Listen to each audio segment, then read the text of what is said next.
Já alguma vez se perguntaram o que teria acontecido se tivessem tomado decisões diferentes? Olá, eu sou a Adriana e hoje apresento-vos o livro A Biblioteca da Meia-Noite de Matt Haig. Haig é um escritor britânico reconhecido pela sua escrita sensível, onde aborda temas como a saúde mental, a depressão e a sua superação. Nora Seed, a personagem central desta história, passa por um período difícil, por uma depressão profunda, onde acha que todas as decisões que tomou ao longo da sua vida foram erradas, acabando por pôr fim à sua vida. No entanto, ela vai parar num lugar entre a vida e a morte, a Biblioteca da Meia-Noite. Nessa biblioteca infinita, cada livro representa uma vida diferente que ela poderia ter vivido. Em um desses livros destaca-se o livro dos arrependimentos, que contém os erros e arrependimentos que Nora acredita ter cometido. Para se livrar desse peso, ela tem a possibilidade de experienciar essas vidas e encontrar a tão desejosa vida perfeita. No entanto, com o desenrolar da história, Nora percebe-se que esse conceito de perfeição e de vida perfeita não existe, concluindo que é fácil lamentar as vidas que não estamos a viver, é fácil desejar termos desenvolvido outros talentos, termos dito que sim a ofertas diferentes. Mas o verdadeiro problema não são as vidas que nos arrependemos de não ter vivido. É o arrependimento em si. É o arrependimento que nos faz mirrar e murchar, que faz com que sintamos que somos o pior inimigo, nosso e de toda a gente. Assim, concluo que não devemos ficar e viver agarrados ao passado, presos ao e se. Devemos seguir em frente, porque é ao viver que aprendemos.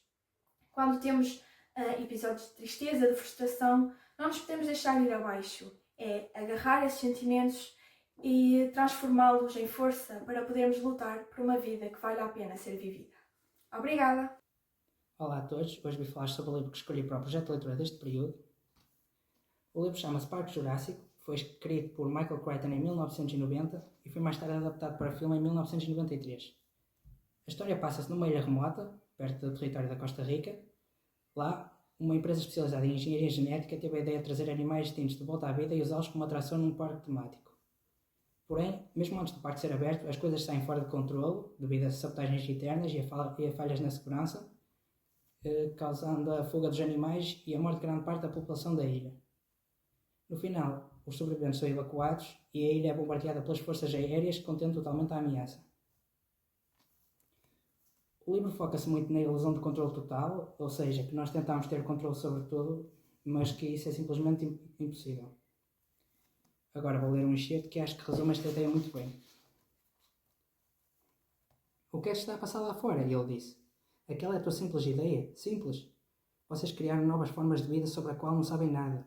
O vosso Dr. Wu nem sequer sabe o nome das coisas que está a criar. Ele não pode ser incomodado com detalhes como esse. Vocês criaram muitos deles num curto espaço de tempo. Nunca aprenderam nada sobre eles. E, no entanto, esperam que eles vos obedeçam. Só porque os fizeram pensam que são donos deles. Então, eu escolhi este livro porque foi a inspiração para um dos meus filmes favoritos e porque acho que a mensagem que ele tenta passar é muito importante, especialmente nos dias de hoje, para as pessoas que querem seguir algum ramo na ciência. Bom dia. Hoje vou apresentar o livro Um de Nós Mente, da autora Karen M. McManus. Este livro é um romance juvenil que mistura drama escolar com mistério. O livro começa quando 5 adolescentes ficam de castigo numa sala porque foram apanhados com o telemóvel na sala de aula, algo proibido por um professor. No entanto, todos dizem que o telemóvel não é deles e acreditam que tudo foi uma armadilha feita por alguém para os juntar ali e incriminá-los. Um desses alunos é o Simon, que é conhecido em toda a escola por ter criado uma aplicação onde publica segredos e coscovilhices sobre os outros alunos, o que faz com que seja odiado por muita gente. Durante o castigo, Simon morre em circunstâncias suspeitas, e os 4 alunos que estavam com ele tornaram-se os principais suspeitos, especialmente porque cada um deles tinha segredos que o Simon estava prestes a revelar.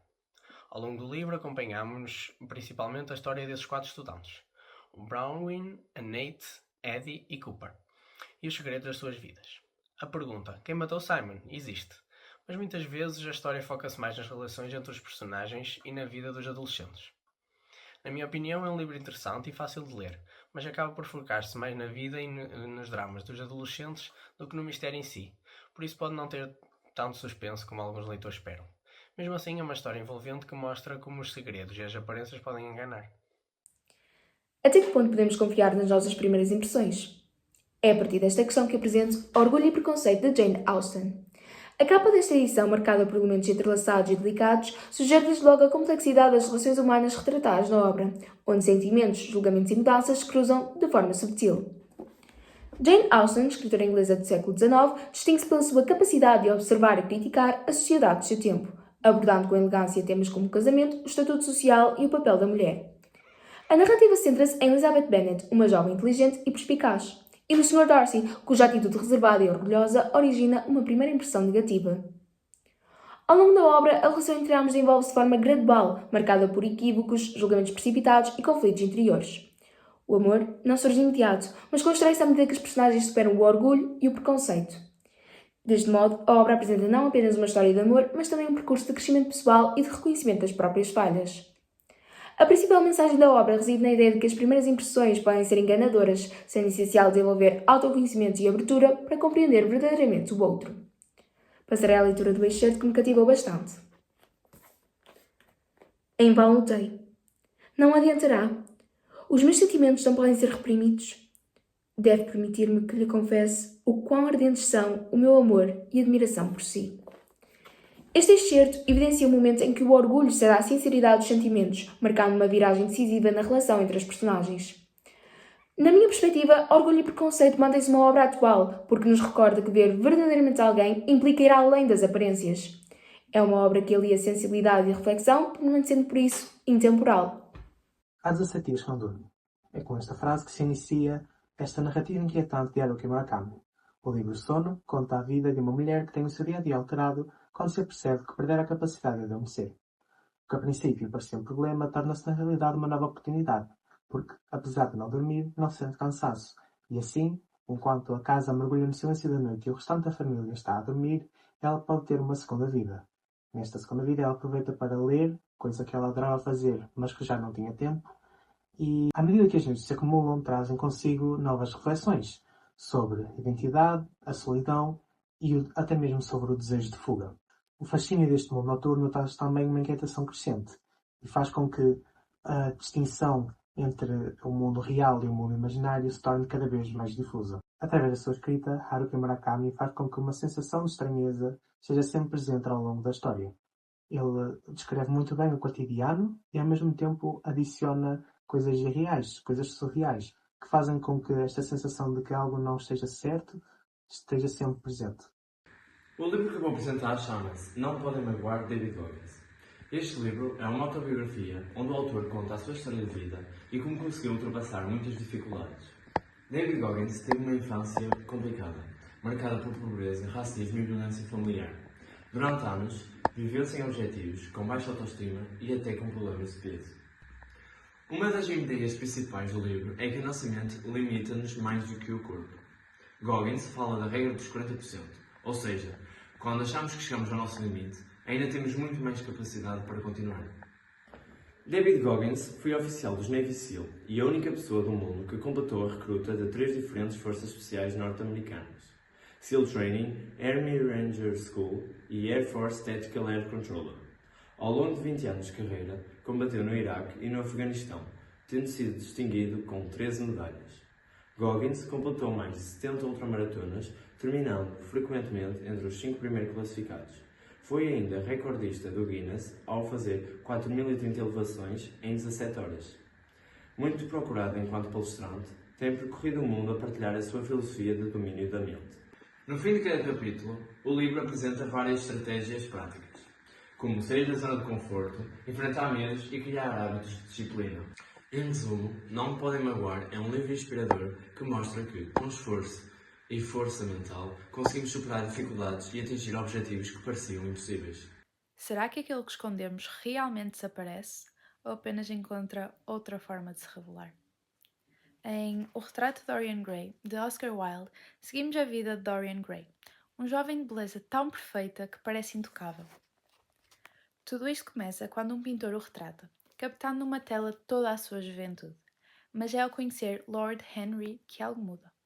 Dorian passa a acreditar que a beleza e o prazer são as únicas coisas que realmente importam, e ao olhar para o seu retrato sente uma espécie de inveja. Inveja de uma imagem que nunca irá envelhecer. E num momento impulsivo faz um desejo, que seja o quadro a envelhecer por ele. A partir daí, cada escolha tem um preço invisível. Quando Dorian abandona cruelmente uma jovem que o amava, o retrato altera-se pela primeira vez. Um leve traço de crueldade surge no rosto pintado, marcando o início de algo irreversível. Ao longo dos anos, à medida que se entrega ao egoísmo, à manipulação e ao prazer sem limites, o quadro vai se corrompendo cada vez mais, tornando-se deformado, assustador e de certa forma até monstruoso, carregando todas as marcas da sua alma. E Dorian permanece jovem, intocado, como se nada tivesse acontecido. Mas o retrato existe, apesar de escondido, a lembrar em silêncio de tudo o que ele se tornou. E é esse peso, essa verdade escondida que o começa a consumir, até que, incapaz de suportar aquilo em que se tornou, decide acabar com tudo. Num último ato desesperado, esfaqueia o retrato, como se pudesse de certa forma destruir a culpa, apagar o passado e libertar-se de si próprio. Mas há coisas que não se podem apagar, e ao atingir o quadro, Dorian atinge na verdade a própria alma. E finalmente, todas as consequências que evitou durante anos caem sobre ele de uma vez só. No fim, resta apenas o silêncio. No chão, um corpo envelhecido e desfigurado, e na parede, um retrato jovem e perfeito. Porque podemos esconder os nossos erros do mundo, mas nunca escapamos daquilo que eles fazem de nós. Um dia de manhã, ao acordar dos seus sonhos inquietos, Gregor Samsa deu por si em cima da cama, transformado num inseto monstruoso. Esta é a frase inicial de A Metamorfose, obra escrita por Franz Kafka, um autor do século XX conhecido pelas suas histórias insólitas e simbólicas.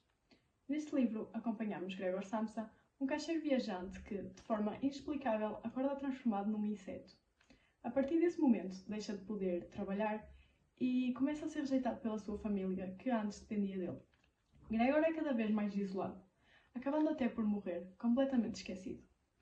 A principal mensagem da obra está relacionada com a forma como a sociedade valoriza as pessoas apenas pela sua utilidade. Quando Gregor deixa de ser útil, perde o seu lugar na família e na sociedade. A metamorfose funciona assim como uma metáfora da exclusão, solidão e da perda de identidade. Na minha opinião, esta obra continua muito atual, pois mostra como muitas vezes as pessoas são ignoradas ou afastadas quando não cumprem as expectativas dos outros. Portanto, a metamorfose não é apenas uma obra invulgar, mas uma reflexão profunda acerca da sociedade e do ser humano. Twisted Hate é o terceiro livro da autora Hannah Wong, da série Twisted, e é um romance intenso que mistura ódio, desejo e emoções profundas. A história segue Jules Ambrose, uma jovem forte e independente, e Joss Chen, um médico confiante, provocador e irmão da sua melhor amiga. Desde o início, os dois não se suportam, estão sempre a discutir e trocam provocações, mas por baixo dessa rivalidade existe uma atração impossível de ignorar. O que começa como um jogo perigoso, cheio de tensão e química, acaba por evoluir para algo mais sério. À medida que se aproximam, segredos vêm ao de cima e ambos são obrigados a enfrentar os seus traumas e inseguranças. Jules tenta ultrapassar um passado difícil, enquanto Josh percebe que precisa de mudar e aprender como e o que significa amar verdadeiramente. Entre discussões intensas, momentos apaixonados e revelações emocionais, Twisted Hate mostra que, por vezes, o amor nasce nos lugares mais improváveis e que o ódio pode ser apenas o início de tudo.